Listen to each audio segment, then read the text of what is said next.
सर्वमङ्गलस्वरूपिणे देवी दुर्गाम्बिकायै मङ्गलम्।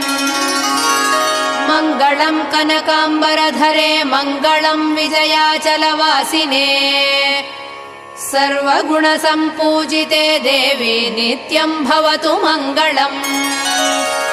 वरदाभयहस्ते भवानी निखिलेश्वरी बाला त्रिपुरसुन्दरी देवी नित्यम् भवतु मङ्गलम्। शुभमङ्गलदायिनी शिवे सौभाग्यदायिने इन्द्रकीलाद्रिनिवासिने तुभ्यम् देव्यस्तु मङ्गलम्। कृष्णातीरनिवासिने गौरी कोमलस्वरूपे कमनीयकरे देवी तुभ्यम् देव्यस्तु मङ्गलम्। कृष्णातीरनिवासिने